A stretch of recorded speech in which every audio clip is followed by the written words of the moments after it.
Ok, allez, ils sont là. Bonjour, bonsoir à tous, merci de m'accueillir. Alors, on continue notre série de réflexions sur la volonté de Dieu, cette divine direction. Et comme je disais la semaine passée, voilà, quelle est la volonté de Dieu pour notre vie? On se pose cette question à diverses reprises, si on est enfant de Dieu, si on est croyant, chrétien. Et c'est vrai que les décisions qu'on a prises il y a plusieurs années orientent notre vie aujourd'hui, et les décisions qu'on prend aujourd'hui vont orienter notre vie dans un avenir à plus ou moins long terme. La semaine passée, j'ai aussi dit que les décisions sont de plus en plus difficiles à prendre, d'autant plus qu'on a de plus en plus de choix, et qu'on a aussi l'illusion de la perfection. C'est amplifier cette illusion de la perfection par les réseaux sociaux où on se prend en photo dans un cadre idéal, avec la personne idéale, au moment idéal, etc. Et on a l'impression que les gens vivent une vie idéale et parfaite alors que c'est un instantané, peut-être qu'une illusion aussi, et ça peut nous amener à prendre des décisions imparfaites.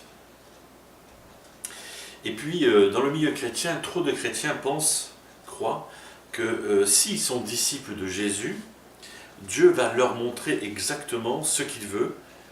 Il n'y aura aucun doute dans leur esprit, dans leur pensée, dans leur cœur, etc. Ce sera sûr à 100%. Et ça, c'est un leurre, c'est faux. Ça ne marche pas comme ça avec Dieu.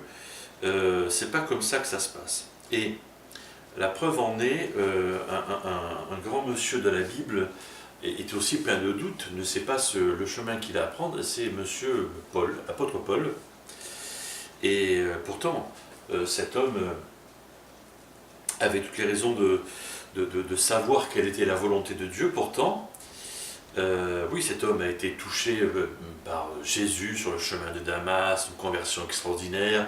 Il a vu Dieu, Jésus, il est devenu aveugle, il a dû réapprendre la foi, etc., etc. Il a implanté des tas d'églises, il a enseigné des centaines, des milliers d'hommes, de femmes, etc. Enfin bref, il a écrit les 3/4 ou les 2/3, je ne sais plus, du Nouveau Testament, mais et si quelqu'un devait être au fait de la volonté de Dieu, c'est bien lui, eh bien, on a ce texte-là de 1 Corinthiens chapitre 16.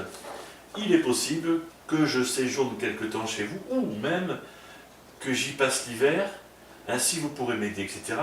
Mais j'espère rester quelque temps, si le Seigneur le permet, une porte m'y est largement ouverte. Donc, il ne sait pas en fait. Il ne sait pas. Cet homme ne sait pas. Et pourtant, c'est l'apôtre Paul qui écrit ça. C'est pas Eric, c'est pas moi, c'est pas vous non plus, c'est l'apôtre Paul. Donc il ne sait pas. Pourquoi? Parce que Dieu ne nous dévoile pas tout son plan à 100%. Il ne nous montre pas tous les détails. C'est étape par étape, petit à petit, marche par marche. On est en train de crier à Dieu, Dieu montre-moi ta volonté, montre-moi, éclaire-moi le chemin, tu vois, et Dieu te répond, désolé mon gars, désolé ma fille, je ne vais pas te montrer tout, par contre, je vais te donner quelque chose. Si tu me demandes, je vais te donner la sagesse. La sagesse que tu prennes tes décisions, la sagesse que tu prennes tes responsabilités, et là ça change la donne. Parce que du coup, on n'est pas des objets de Dieu, mais on est des êtres responsables. Et c'est pas pareil, c'est pas la même chose. Et aujourd'hui, je veux parler de la sagesse de décider. Ainsi, Salomon, par exemple, Salomon, qui est un des plus grands rois d'Israël, dans un rêve, Dieu il communique avec Dieu, etc. Et Dieu va lui dire, demande-moi ce que tu veux. Voilà, il a la faveur de Dieu, Dieu va lui dire, demande-moi ce que tu veux. Et Salomon lui dit, ce que je veux, c'est la sagesse. Voilà. Et on trouve ça dans 1 Roi chapitre 3. Puisque Dieu lui dit, puisque c'est cela que tu demandes, puisque tu ne réclames pour toi ni longue vie, ni les richesses, ni la mort de tes ennemis, mais que tu demandes de l'intelligence pour exercer la justice, je vais agir conformément à ta parole, je vais te donner un cœur si sage et si intelligent qu'il n'y a eu avant toi et qu'on ne verra jamais personne de pareil à toi, etc. et il va lui donner en plus la richesse, etc. Bref.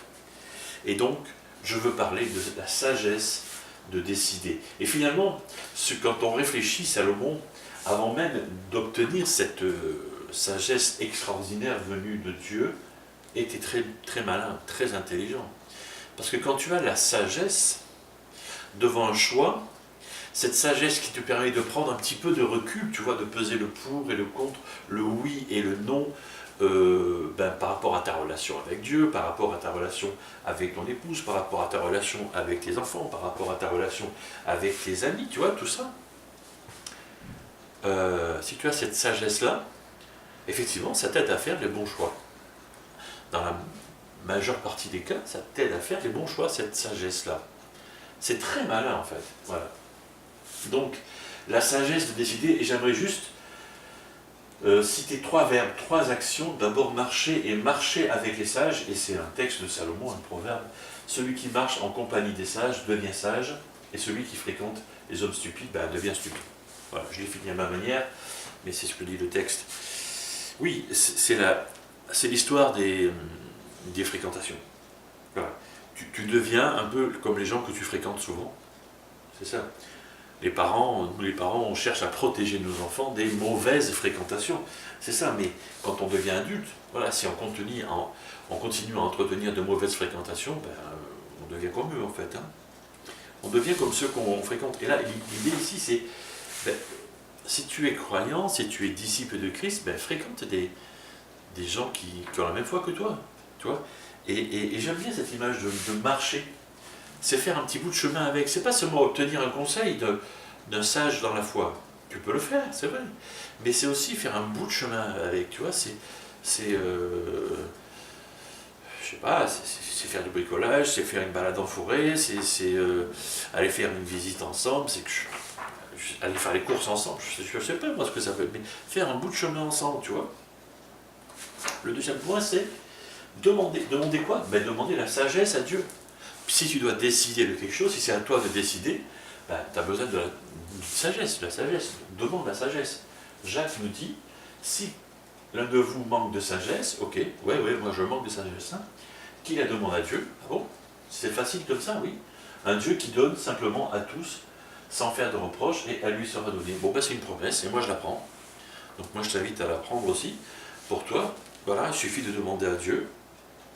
Seulement, enfin, je ne veux pas mettre un mais, hein, c'est une promesse, hein, et voilà, il faut la prendre. Mais ça sous-entend quelque chose, ça sous-entend de passer du temps avec Dieu, en fait. Parce que si je ne passe pas du temps avec Dieu, quand je vais lui demander cette sagesse-là? Voilà. Donc il faut être un petit peu honnête aussi. Voilà, c'est ça.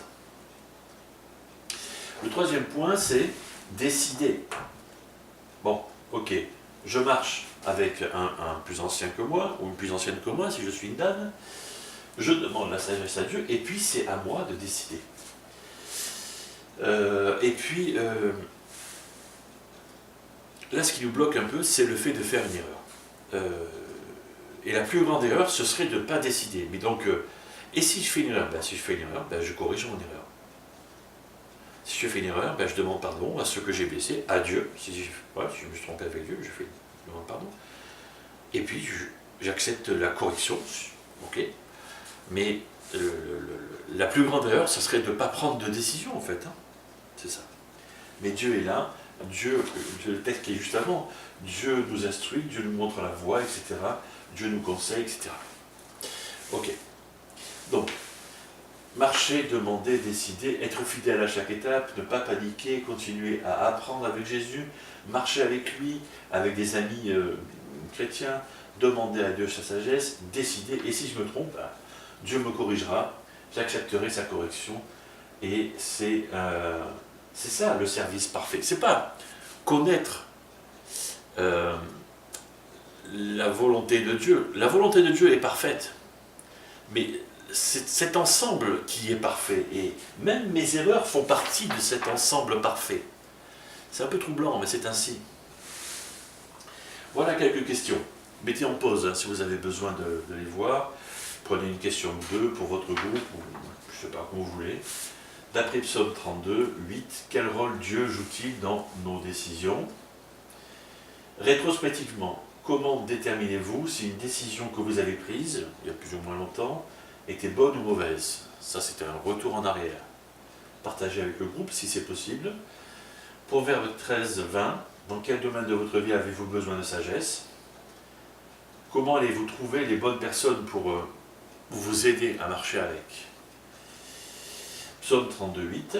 Comment pouvez-vous recevoir Dieu en tant que simple conseiller, mais aussi en tant que guide présent et aimant? Alors là, c'est trouver du temps pour faire ça. Et quelle serait la prochaine décision à prendre dans votre vie en ce moment? Voilà. Voilà les questions pour cette semaine. Et puis, je vous souhaite une bonne semaine. Et puis, à bientôt.